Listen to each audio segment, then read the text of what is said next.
मरने के बाद स्वर्ग के द्वार पर 4 व्यक्ति खड़े थे। इन 4 व्यक्तियों में पहला राजा था जिसका नाम था अकबर, दूसरा एक बिजनेसमैन था जिसका नाम था राजू, तीसरा पंडित था जिसका नाम था सोम और चौथा एक आम आदमी मजदूर था जिसका नाम था जगदीश। किसी को भी यह पता नहीं था कि कौन स्वर्ग के अंदर प्रवेश कर पाएगा और कौन वहीं से वापस लौटा दिया जाएगा। सब स्वर्ग का दरवाजा खुलने की राह देख रहे थे और आपस में बातें कर रहे थे।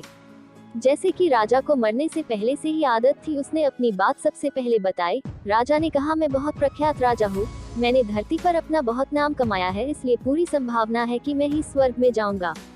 फिर व्यापारी ने अपनी बात सामने रखी, वह बोला, मैंने धरती पर खूब धन कमाया और उस धन से मैंने सैकड़ों लोगों की मदद की, इसलिए मैं ही स्वर्ग का हकदार हूँ। अब बारी थी पंडित की, तो पंडित ने मुंह खोला और सबको यह कहा, चाहे तुम जो सोच लो, लेकिन यह बात तो तय है कि स्वर्ग के दरवाजे खुलेंगे तो मेरे लिए ही। सब जानते हैं कि पंडित दिन रात भगवान को याद करते हैं, इसलिए स्वाभाविक है कि स्वर्ग में पंडित का स्वागत किया जाए। जब सबने अपना अपना पक्ष रख दिया तब सबकी नजर उस मजदूर पर थी जो चुपचाप अपनी नजरें नीचे झुकाए बिना कुछ बोले वहीं पर खड़ा रहा। स्वर्ग का दरवाजा खुला और वहां पर एक देवदूत आकर खड़ा हो गया। देवदूत के हाथों में एक पुस्तक थी जिसमें इन सभी के कर्मों के बारे में लिखा हुआ था। देवदूत ने सबसे पहले राजा को अपने पास बुलाया और उसको पूछा, तुम बताओ, तुमने अपने जीवन में क्या क्या अच्छी कर्म किए हैं। मैं उन्हें इस पुस्तक में देखकर फैसला करूंगा कि तुम्हें अंदर आने देना है या नहीं। राजा ने कहा, मेरा राज्य जितना बड़ा था उतना ही समृद्ध था और मेरी राज्य के सभी लोग खुशहाल थे, सभी बड़े आनंद से रहते थे, मैंने उन्हें कभी भी किसी भी चीज की कमी नहीं होने दी, यही मेरे अच्छे कर्म है। देवदूत ने अपने पुस्तक में देखा और देखने के बाद राजा से कहा, तुम सच बोलते हो, तुमने अपने राज्य की प्रजा को बहुत सुखी रखा था, लेकिन तुमने अपने राज्य की सीमा बढ़ाने के लिए जितने युद्ध किए थे उन युद्ध की वजह से हजारों सैनिकों ने अपनी जान गंवा दी थी। उन हजारों सैनिकों के परिवार के दुख का कारण तुम बने थे, इसलिए तुम स्वर्ग में नहीं आ सकते। अब बारी थी व्यापारी की। व्यापारी से जब देवदूत ने पूछा कि तुम्हारे अच्छे कर्म क्या है, तब व्यापारी ने उससे कहा, मैंने सैकड़ों लोगों को खाना खिलाया है, कई आश्रमों में दान किया है, कई निराश्रित लोगों के लिए घर बना कर दिया है, यह मेरे अच्छे कर्म है।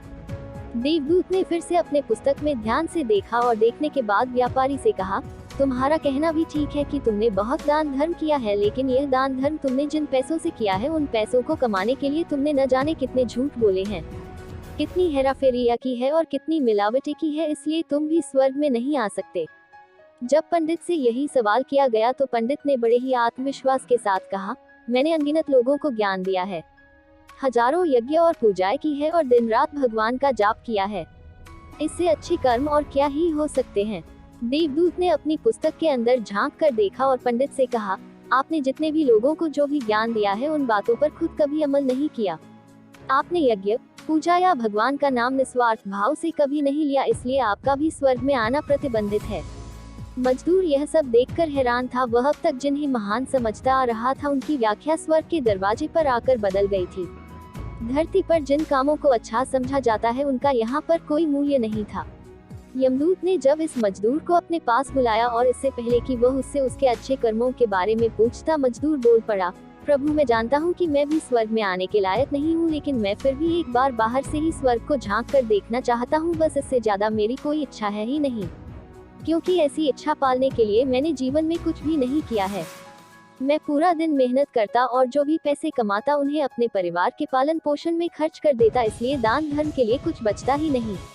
लोगों की भला मैं क्या सेवा करता, क्योंकि काम के बाद जो थोड़ा सा समय मिलता उसको अपने ही बूढ़े माँ बाप की सेवा में बिता देता, और यह सब करने के बाद मैं कभी कभी मंदिर भी चला जाता और भगवान से जैसा भी मुझे दिया है उस जीवन के लिए धन्यवाद कहता। देवदूत ने अपनी पुस्तक में बड़े ध्यान से देखा और थोड़ी देर देखते ही रहा, फिर उसने मजदूर से पूछा कि तुम याद करके बताओ, तुमने कभी तो कोई अच्छा काम किया होगा। मजदूर ने थोड़ी देर सोचने के बाद बोला, हाँ, मुझे थोड़ा थोड़ा याद है।